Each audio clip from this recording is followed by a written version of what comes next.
The SEC, of course, pushed out other non-Sarbanes-Oxley rules, such as the ill-fated hedge fund registration rule and the mutual fund governance rules, both of which were thrown out by the D.C. Circuit.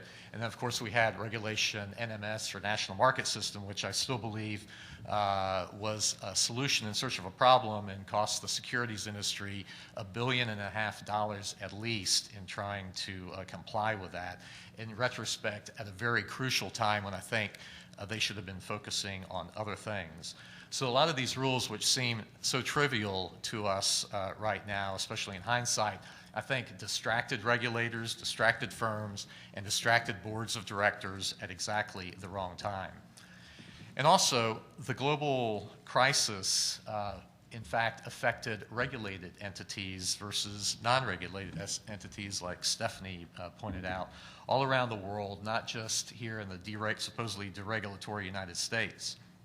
So how did so many regulators operating under vastly different regimes with different powers and differing requirements all get it wrong? Indeed, how did some of the firms with some of the best minds in the business get it wrong? The housing bubble occurred here in the United States as well as in the UK, Ireland, and Spain. We had heavily regulated institutions that had their own problems with their housing-related investments, not only in the US, but in Germany, Switzerland, France, Belgium, Netherlands, Ireland, the UK, and Japan. So, and of course, many other countries. So I think the attitude that blames deregulation is not only completely wrong, but it's dangerous because it's way off the mark. If that's what policymakers think is the reason for the current situation that we're in, then they will have learned the wrong lesson and their solutions will cause more problems than they're going to solve. So I think the basic questions that we have to answer before we get into any sort of financial regulatory reform is what led to some of the regulatory failures at the SEC and other regulatory agencies, both in the US and globally, to discern the increasing risk to the financial institutions that were under their jurisdiction. And then what led to the failures at the financial institutions themselves to recognize the inadequacy of their own risk management systems and their own strategies in time to avert a collapse. And then finally, we have to remember the investor's side. How did so many investors get lulled into complacency and not adequately do their own due diligence with respect to their investments in financial services firms, but with respect to Bernie Madoff as well?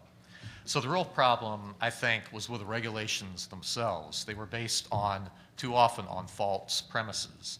There was too much reliance on the credit rating agencies, the SEC's net capital rule, which goes back to 1975, and Basel II gave particular heft to the findings of the various credit rating agencies, and that was sort of the origin of their special power from these particular rules that the regulators had put into place over various years.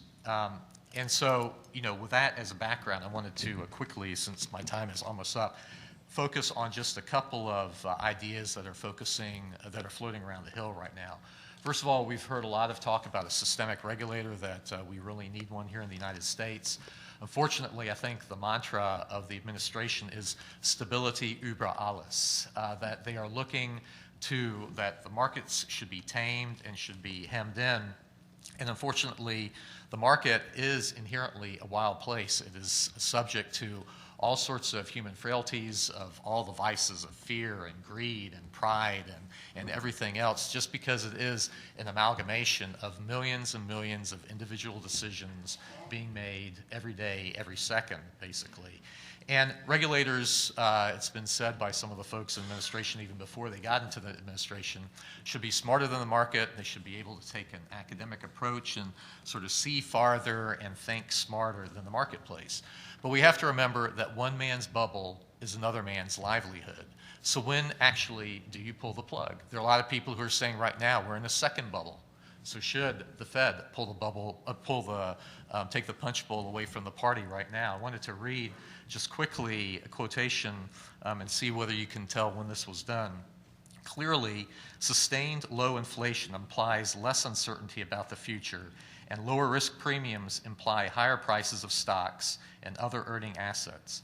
We can see that in the inverse relationship exhibited by price-earning ratios and the rate of inflation in the past. But how do we know when irrational exuberance has unduly escalated asset values, which then become subject to unexpected and prolonged contractions, as they have in Japan over the past decade?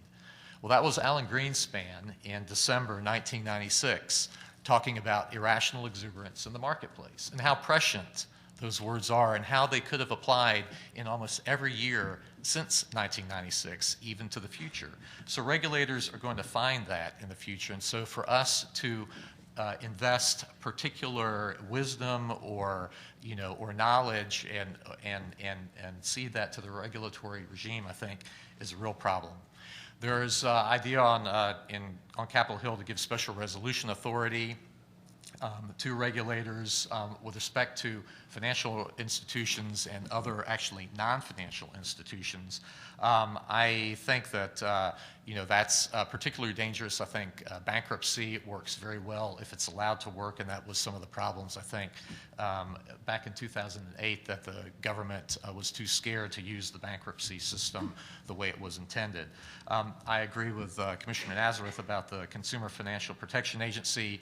I'm afraid it could lead to merit regulation. And just one little anecdote from my own days as a law associate was the Apple Computer IPO. I didn't actually work on it, but my firm had, and I remember all of the stories that had to do with that. But basically, that was in the old days, back in the early 80s, when all of the states, a lot of the states actually had a state administrator who would pass on whether or not an IPO could be offered to the residents of the state. Well, Apple Computer was deemed too bad of investment by the state regulator of Massachusetts and Illinois, and almost by Texas. The regulator relented at the last minute. So they basically determined for the citizens of their states that they could not invest in Apple in the IPO. So just think of what the citizens of those states gave up as far as the upside. So anyway, with that, I wanted to end on a note that Commissioner Nazareth brought up as well, that we have to be concerned for the United States as being an attractive investment destination for folks abroad and as a place to do business. We had problems before the financial crisis. There were lots of studies.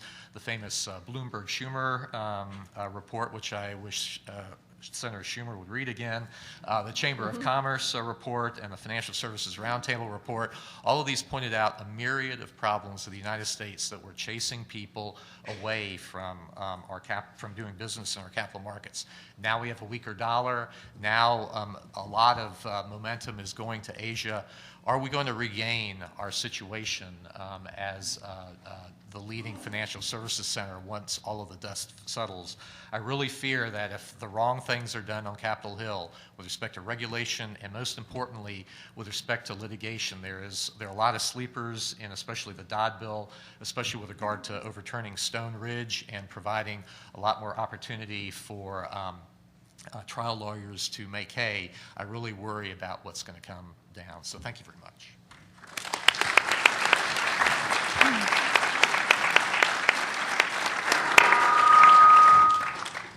All right, I think we have time for a few additional comments from our panelists, if they have any comments about what the other speakers have said. Dean Mahoney?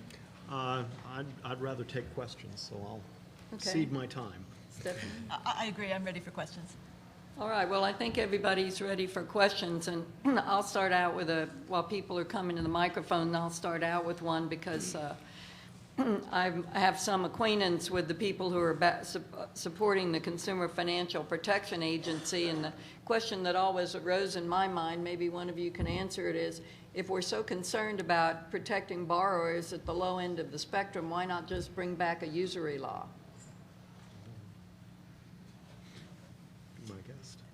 I think at the moment interest rates are low enough that usury has not been the current pressing concern, at least at the levels that have been discussed historically. Well, for consumer borrowing, that's one of the raps against the credit agencies that they were yanking up as people were defaulting. They're raising the price, interest rates extraordinarily high and so on. And if you lower the maximum interest rate in default or in that kind of situation, then the lenders are not going to lend to people who aren't creditworthy at that level. So that would cut the I mean, that just does directly what all the regulation does indirectly, it seems to me.